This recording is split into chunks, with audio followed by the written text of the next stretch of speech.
Most righteous, loving, kind, compassionate Heavenly Father, to Thee all glory and honor be. We are truly grateful for Your presence with us, and we know You will be here with us continually.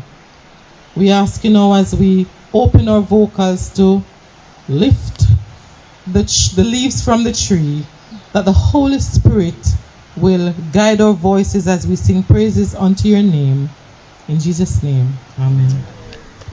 Not I, but Christ, be honored, loved, exalted. Not I, but Christ, be seen, be known, be heard. Not I, but Christ, in every look and action. Not I, but Christ, in every thought and word. Not I, but Christ, to gently soothe in sorrow. Not I, but Christ, to wipe the falling tear. Not I, but Christ, to lift the weary burden. Not I, but Christ, to hush away all fear. Christ, only Christ, no idle word e'er falling. Christ, only Christ, no needless bustling sound. Christ, only Christ, no self-important fearing. Christ, only Christ, no trace of I be found.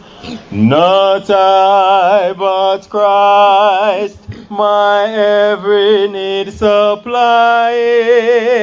Not I, but Christ, my strength and health to be. Christ, only Christ, for body, soul, and spirit. Christ, only Christ, here and eternally. Hallelujah. We'll build on the rock, the living rock, on Jesus, the rock of ages. So shall we abide the fearful shock when loud the tempest rages. We'll build on the rock. We will build on the Christ, the solid rock. We'll build on the rock, on the solid rock. On Christ, the mighty rock. Some build on the sinking sands of life, on visions of earthly treasure. Some build on the waves of sin and strife, of fame and worldly pleasure. We will build on the rock. We will build on the rock. We'll build on the rock, on the solid rock. On Christ, the mighty rock.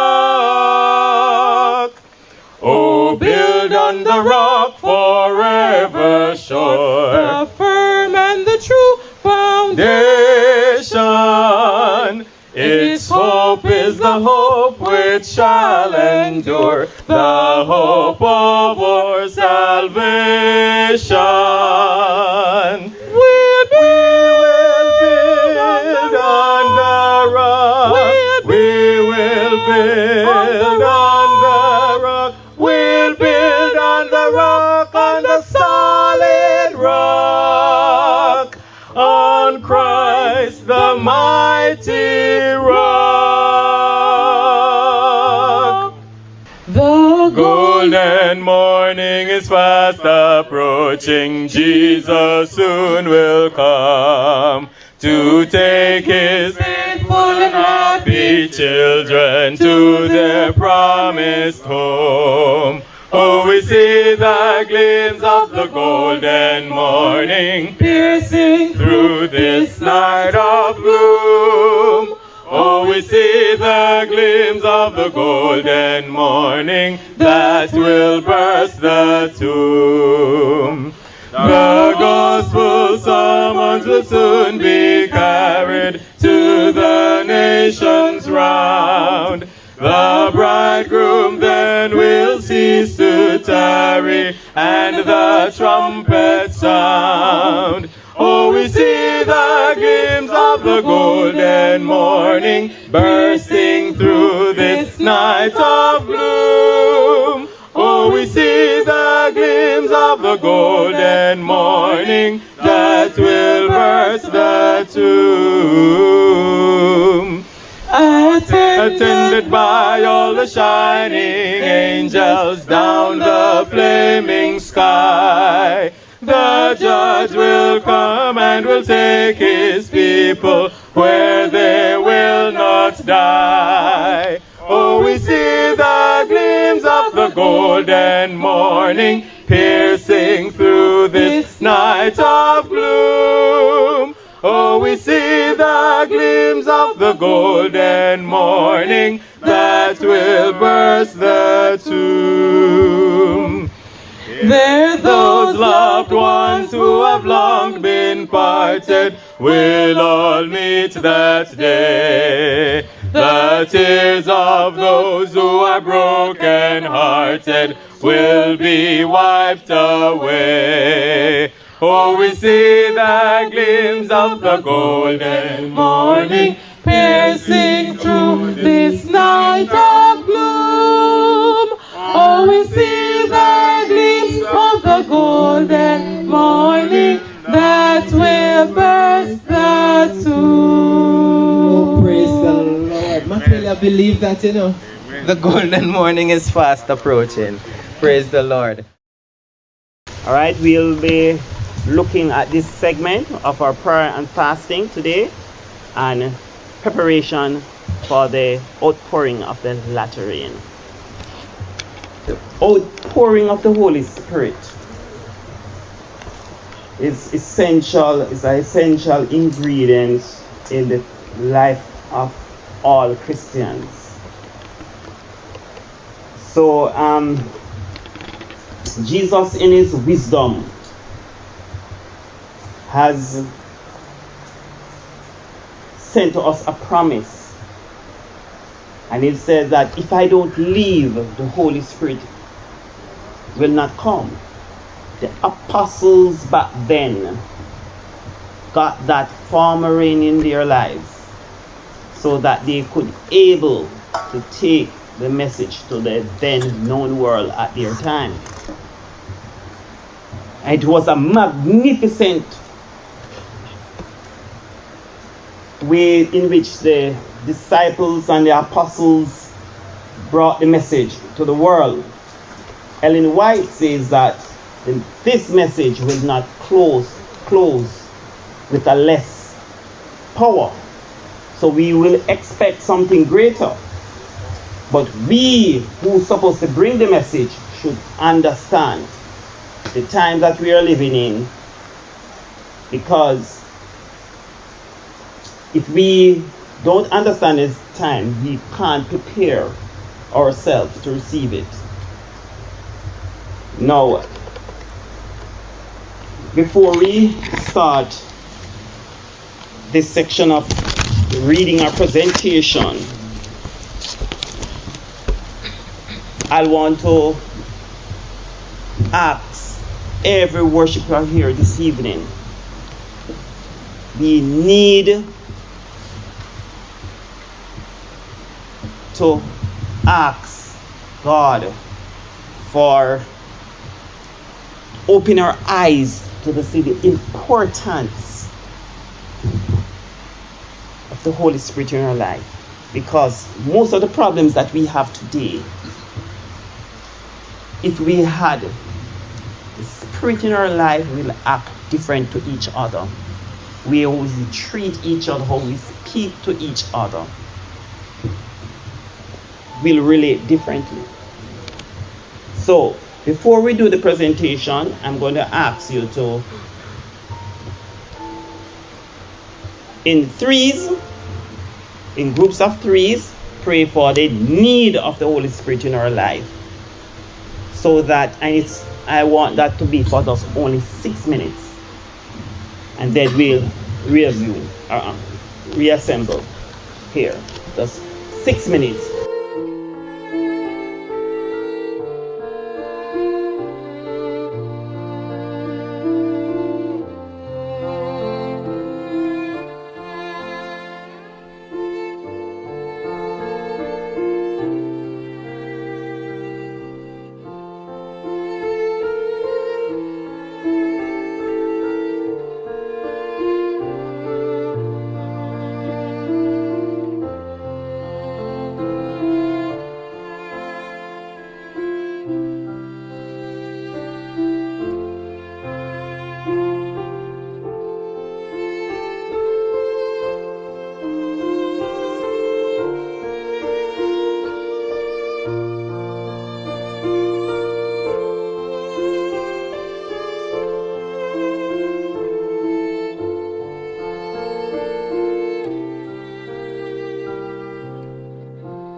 Okay? I'm going to invite you to turn your Bibles to Deuteronomy 11 verse 14. The topic is preparation for the outpouring of the latter rain. I ask you to turn your Bibles to Deuteronomy 11 verse 14 again, and it says this: that I will give you the rain of your land in his due season, the first rain and the latter rain, that thou mayest gather in thy corn and thy wine and thine oil. So therefore, we have looked at the scripture. We have looked at the first rain, which is called the former rain. And then you have the what is called the latter rain. But at this time, the latter rain here, as its name suggests, comes last. So it has a time that it comes. So preparation for the farmer, yes, it involves timing. And if it involves timing, it must have preparation. This is agricultural terms now. So a farmer who have no irrigation system, who knows the season well, he would have, sow his grain and plow the soil and all that, prepare the ground. You have a few farmers here. And so when the rain falls, put in the seeds. It germinates it. What it means by germination, it's for a little growth within the seed. The seed began to die for it to grow. All right. Now, based on the Bible, the early or the former rains commence in about autumn in the in the latter part of October or the beginning of November. You can find that in Deuteronomy 11 verse 14. You will not see October because it's calendar. Based on our calendar terms, it's based on that period in time. And Joel chapter 2 verse 23. And you can look at Jeremiah 3 verse 3. And it continues to fall heavily for 2 months. Then the heavy winter rains fall from the middle of December to March. There it is no prolonged fair weather. In Palestine, between October and March, the latter rain, or what is called the spring rains, fall in March and April and serve to swell the grain, then coming to maturity. After this, there is ordinary no rain, the sky being bright and cloudless till October or November again. So the cycle comes right around. So therefore, when the grain, when you get the latter rain, it brings it to what? Maturity. And maturity means that it will come to the point in which you are ready for harvesting. No. Put that into a spiritual term. Jesus always speaks, and the Bible always speaks of the harvest as the end of the world. Harvest is the end of the world, where he has gathered the good in his barn, wheat, which is the wheat in his barn. Therefore, when we receive the latter rain, there is not much time. So, what comes next? The end of the world. So we have to prepare for the latter rain and know when it, have an idea when it's going to come. Let us move on. Now, the rain, always a symbol of, or the water, always a symbol of the Holy Spirit. Job chapter 29 verse 23 says, and they waited for me as for the rain, and they opened their mouth wide as for the latter rain. Psalm 72 verse 6 says, he shall come down like rain upon mown grass, as showers that water the earth. Isaiah 44 verse 3 says, for I will what? Pour water upon him that is what? Thirsty. What happened to a thirsty person? Do you have to beg him to drink water? No. So therefore, if the Holy Spirit is symbolizing of a water, you must be thirsty for the Holy Spirit and seek for it. So therefore, if you see the need for the Holy Spirit, you're going to what? Want to what? Go for it. Yeah.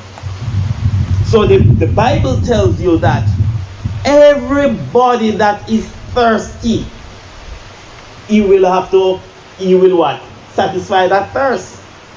I will pour my spirit upon thy seed and my blessing upon thy offspring. Isaiah 44 verse 4 says, and they shall spring up as among the grass and willows by the water courses. So therefore, the Holy Spirit is to come unto you. But through what means the Holy Spirit comes? Deuteronomy 32 verse 1 and 2 says, give,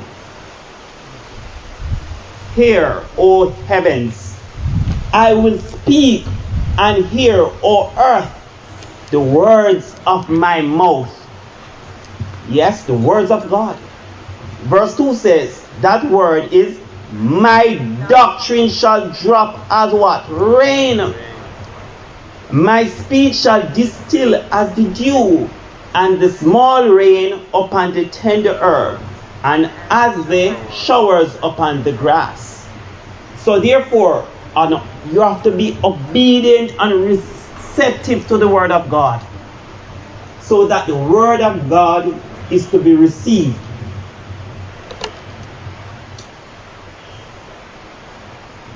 Do we really need the Holy Spirit? That's a rhetorical question.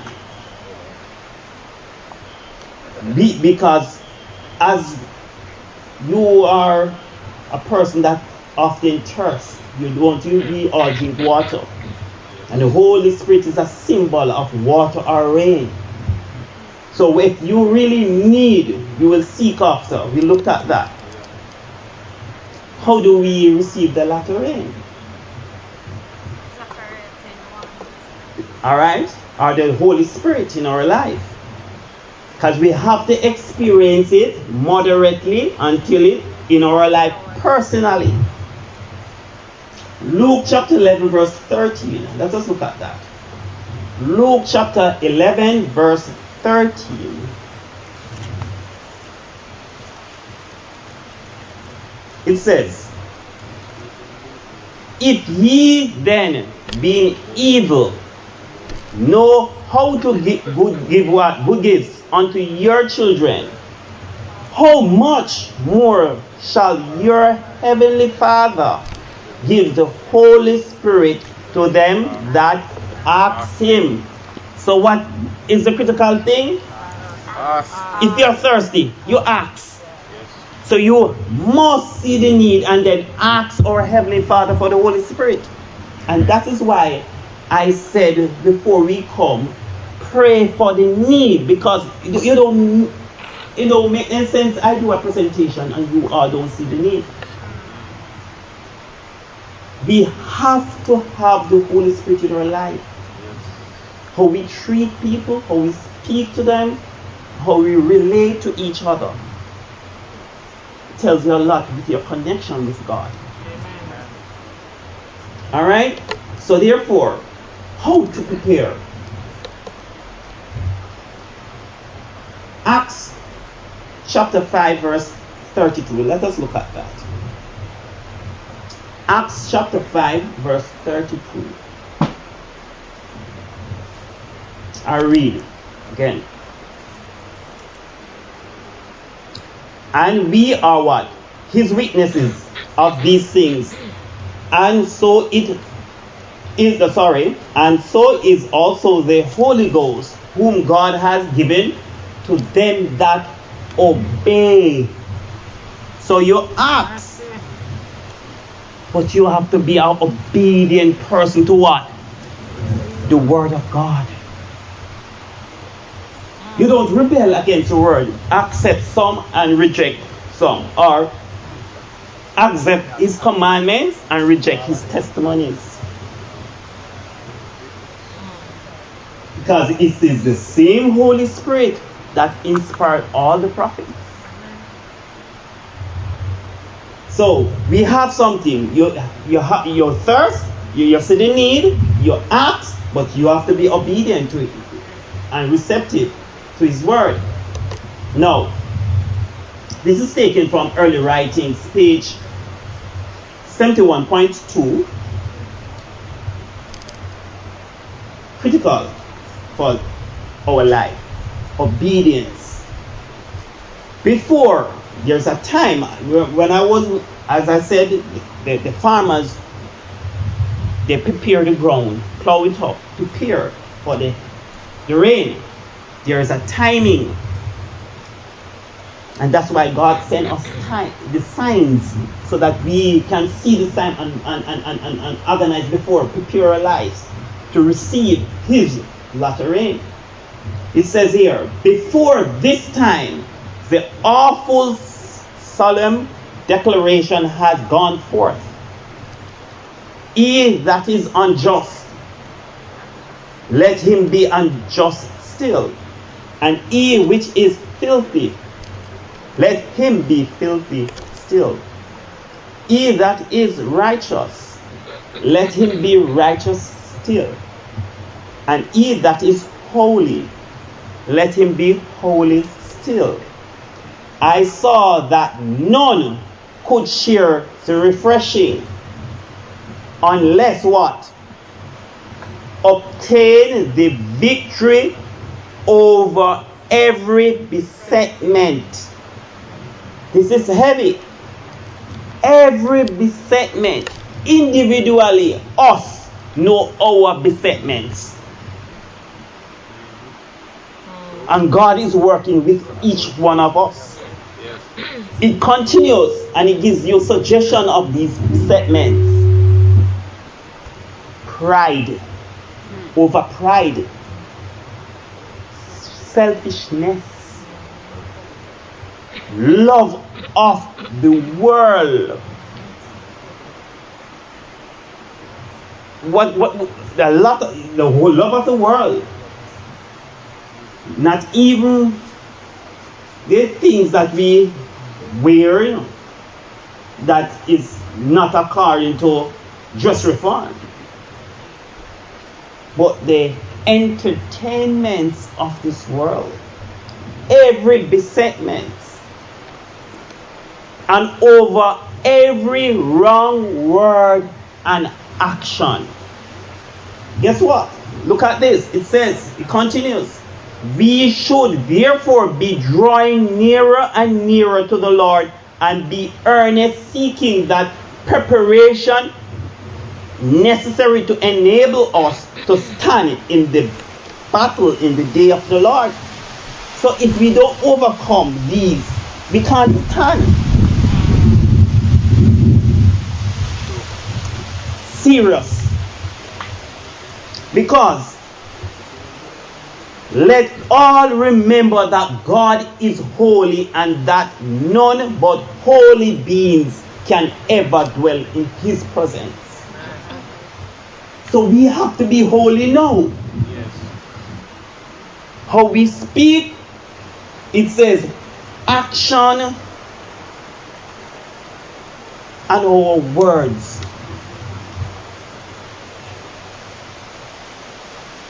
We need to do a lot in a short time. Because we see the signs around. So if we can overcome these besetments through the working of the Holy Spirit who is obedient in our life, we can be able to stand. That's the good thing. So Jeremiah chapter 3 verse 2 and 3 says this, because the spirit of prophecy agree with the Bible, and the Bible agree with the spirit of prophecy. Jeremiah chapter 3 verse 2 and 3 says this, lift up thine eyes unto the high places, and see where thou hast not been lean with. In the ways hast thou sat for them as the Arabian in the wilderness, and thou hast polluted the land with thy what? Whoredoms, and with thy wickedness. Therefore the showers have been withholden, God withhold it, and there has been no latter rain. And thou hast a worse for it, and thou refusest to be ashamed. So you are in this evilness. You find it comfortable. The Bible says you will not get, the Bible says you will not get any latter rain. It says with your wickedness, and that's why this Ellen White says in the early writings here, I quoted just before this, say we have to overcome everything. So when we interact with Christians, sometimes we put out the best out of ourselves. But when we go among the heathen, our true colors show. So we are writing our records on a daily. So we have to put away these things so that if we want to stand,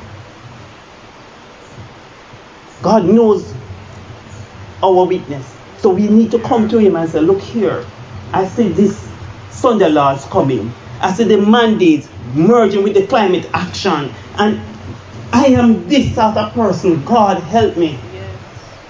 God, if no person who wants to be saved will be lost, God will work for that person. Even to tell the angel, hold back on the winds of strife. Revelation 7. The sealing process. So therefore,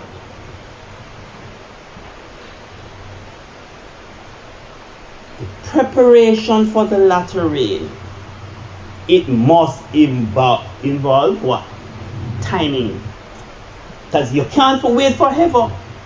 There's a timing for this. Just as the farmer has to prepare in time for the former and the latter rain, God used these agricultural terms that we best have a knowledge of to express the spiritual aspect. So therefore, we can understand how God works. He will not be in the most holy apartment forever. There is a timing. So where are we in time and the outpouring of the Holy Spirit? Are the latter rain? So if we have an idea where are we in time, we can say, yes, we are way behind, so we need to redeem the time. Let us look at this quote here again from the Remnant. Ellen White's writing, page, the Remnant, entitled The Remnant's Church, page 33.1. And I'm going to also quote here, coming up with, if you can look at that, Testimonies to Ministers and Gospel Workers, page 445.1. I'll read the Remnant first, page 33.1. It says, I saw that many were neglecting the preparation so needful and were looking to the time of refreshing and the latter rain to fit them to stand in the day of the Lord and to live in his sight. And you know, his sight means that without an intercessor. How many I saw in the time of trouble without a shelter. They had neglected the needful preparation, and that's why we have these fasting and prayer. For therefore they could not receive the refreshing that all must have to fit them to live in the sight of a holy God. Those who refuse to be yooned by the prophets and fail to purify their souls in obeying the whole truth, and who are willing to believe that their condition is far better than it really is, will come up to the time of the falling of the plagues and then see that they needed to be hewn and squared for the building. But there will be no time then to do it, and no mediator to plead their cause before the Father. So what that is saying, how to prepare is no. Because the mediator is in the most holy place. So your ways in order to fit into the building, which is God's family, character of God. When you get your trials a daytime, It is what reveals the character. And if God show you what your character's looking like, you need to go on your knee if it's not reflecting Christ. That's how you prepare. Send up your sins unto judgment, because at the time when he steps out, there is no mediator there. No. Have the men who have claimed to have light, referring to the church now, concerning the church that pursue this course, have they gone to those who are chosen of God to bear a living testimony and giving them evidence that this light would better qualify them to prepare a people to stand in the great day of God? I have sought counsel of those who have been all, sorry, I have sought, yeah. It says here, I have sought counsel of those who have been and are still bearing the truth, giving to the world the last message of warning. There were these men so full of zeal for the cause not present at the general conference held at Battle Creek, as there were devoted men at Jerusalem at the time of the outpouring of the Holy Spirit. So she is comparing the general conference at the time. It was at, not at Silver Spring, but at Battle Creek. And it was comparing with the Christian headquarters that is at Jerusalem. They were the ones that most neglect preparation and yet crucify the Son of God. You can look at that at God's Remnant Church, page 33.1. It says here, for those that overcome the world, the flesh, and the devil will be the favored ones who shall receive the seal of the living God. I'll read it again. Those that overcome the world, the flesh, and the devil will be the favored ones who shall receive the seal of the living God. Those whose hands are not clean, whose hearts are not pure, will not have the seal of the living God. Those who are planning sin and acting it will be passed by. Only those who in their attitude before God are filling the position of those who are repenting and confessing their sins in the great antitypical day of atonement will be recognized and marked as worthy of God's protection. The names of those who are steadfastly looking and waiting and watching for the appearing of their Savior are more earnestly, wishfully than they who wait for the morning. Will be what? Numbered with those who are sealed.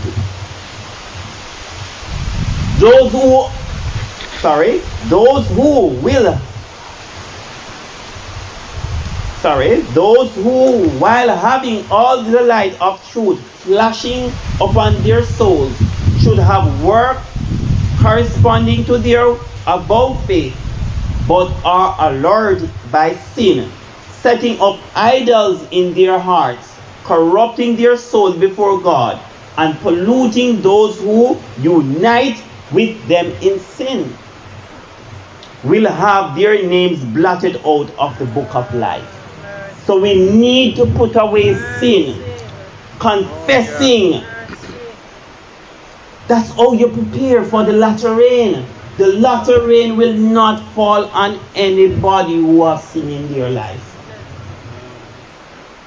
And you only can do with that with the power of God. We can't cleanse ourselves. But you have to see the need, just like a thirsty man wants water. You need the water, and you ask God to give you the strength. And he said, he will give you strength for if you are obedient. And then you will have the power to become sons and daughters of the Most High King.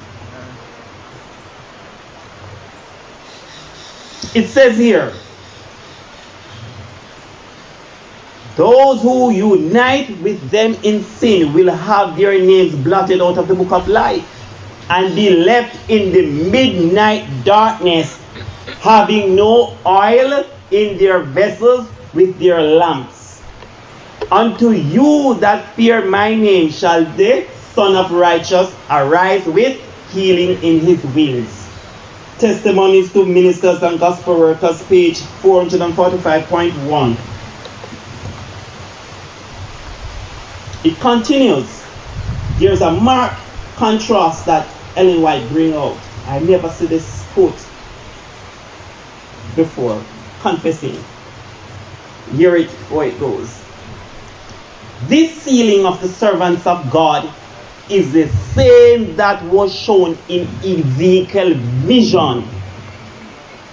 John also had been a witness of this most startling revelation. What is the Ezekiel vision you think I'm referring to? Ezekiel 9 with the angel with it. Yes, put a mark on them. And John saw that also. And Ellen White commented and said, this vision is yet future.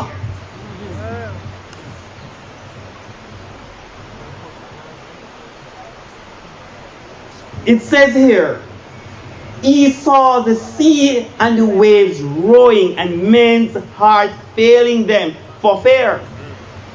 He beheld the earth moved and the mountains carried into the midst of the sea, which is literal. The water thereof roaring and troubled, and the mountains shaken with the swelling thereof. He was shown plagues, pestilence, famine, death, performing their terrible mission. If you notice that these things are happening while Christ is in the most holy place. Pestilence, disasters,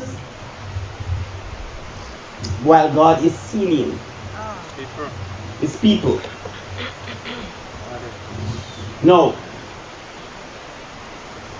Early writings 85.3 says, the commencement of the time of trouble here mentioned does not refer to the time when the plagues shall begin to be poured out, but a short period just before they are poured out. While Christ is in the sanctuary, at that time, while the work of salvation is closing, trouble will be coming upon the earth. Do we see troubles coming on the earth now? Anybody? What are the troubles you see around the news and what is happening now? Anybody? We have that going on now. Something else, prophetic. Pestilence, yes, that is prophetic. But fear, yes. The Sunday law. The mandates, yes. But there's something what Ellen White talk about in John Revelation 7 to hold back the strife. The winds and strife, what that will symbolize? War and commotion. Suppose the angel let loose, what will happen? Trouble. So therefore, what is she saying that just before the latter rain pour out, there were commotions coming while Christ is in the sanctuary. And here the critical part that I want to get, that I have heard. At that time, the work of salvation is closing. The trouble will be coming upon the earth. And what? Nations will be angry, yet held in check, so that not to prevent the work of the third angel. Nations are held in check. Look at American Russia now. And the prophet says, at the time in Revelation chapter 11, so that the judgment of the dead will move. And when that's finished with the judgment of the dead, move to what? The living, the angering of the nations. So if the angel let go of that winds of strife, we cannot make a solid decision for God, because the problems will all be around. And that's what Satan wants, to distract us so that people cannot accept the message and be saved. It says here, at the time the latter rain or refreshing from the presence of the Lord will come to give power to the loud voice of the third angel and prepare the saints to stand in the period when the 7 last plagues shall be poured out. So, just before the latter rain, there will be problems mounting upon the face of this earth. And Satan do it in such a way that you are distracted from preparing for the latter rain. Very subtle. So we should know this as persons and people of prophecy. Now, when the third angel's message of Revelation 14:9-11, it says, closes, mercy no longer pleads. So the preparation for the outpouring of the Holy Spirit is timing. If the timing is not right for you to get ready, you are lost. If you don't receive the Holy Spirit, there is no second chance when God sends it. The latter rain is final. So we have to, as a people of God, we need to put away sin and live as how you will want to live in heaven. That's so impossible? No. All things are possible with Christ. Yeah. If we have Christ in this vessel, we can smile at the storm. As we what? Go sailing home. So the angel will be returning from earth and announce that the work is done. The final test has been brought upon the world, and all who have proved themselves loyal to the divine precepts have received the seal of the living God. You can find that in impending conflict.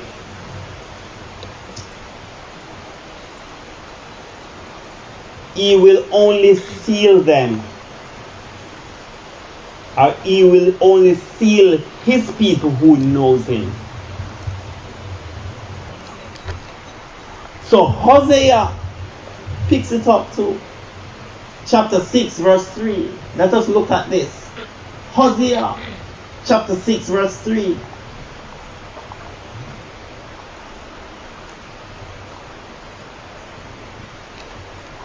The book of Hosea chapter 6 verse 3.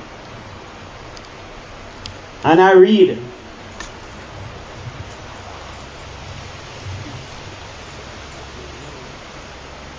then shall we know, if we follow on to know the Lord. How? His going forth is prepared as the morning, and he shall come to us as the rain, as the latter and the former rain unto the earth. it is not speaking of a real rain. It's talking about the Holy Spirit. The Holy Spirit first, Ellen White speaks on it. Holy Spirit will what? Comes first in your personal life as the former rain.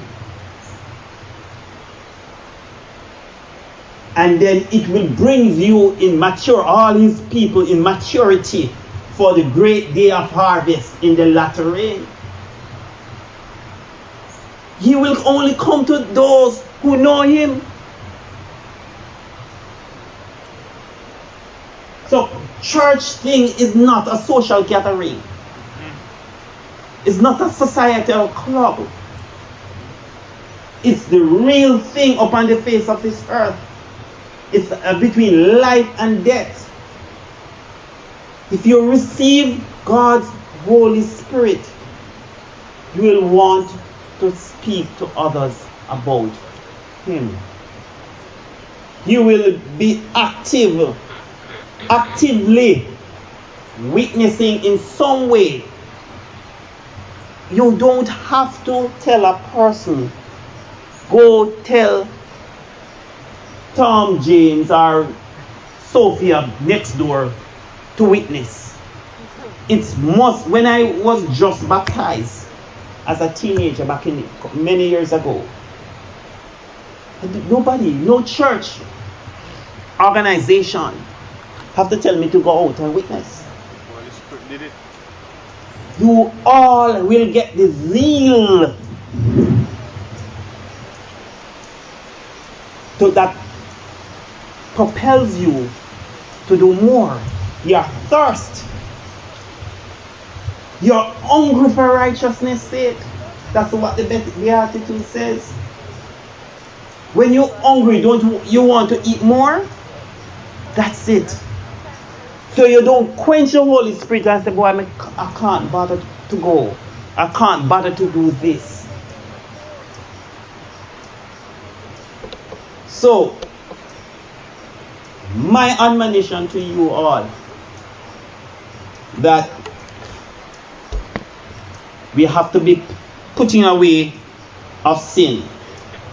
And I'm going to ask you to just turn to the old hymn, 210.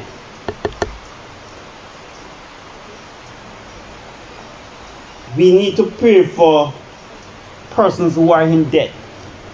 I will also add it to pray for persons who are also sick. In financial debt, I understand, but we're going to, after the closing hymn, after the hymn here, I say closing hymn, is 210. Let us, Brother Garden, can you raise and 210 up from the old hymnal? Oh, for that flame of living fire, which shone so bright in saints of old, which bid their souls to heaven aspire, come in distress, in danger bold. Where is that Spirit, Lord, which dwells in Abraham's breast and sealed him thine, which made Paul's heart with sorrow melt and glow with energy divine?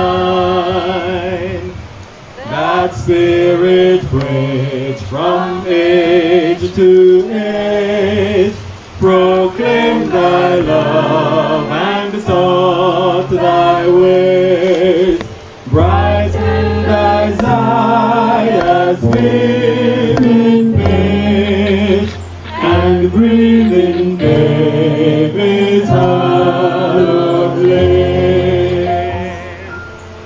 Is not thy grace as mighty now as when Elijah Japheth is for, when glory beamed from Moses' brow, our Job endured the trying hour. Remember, Lord, the end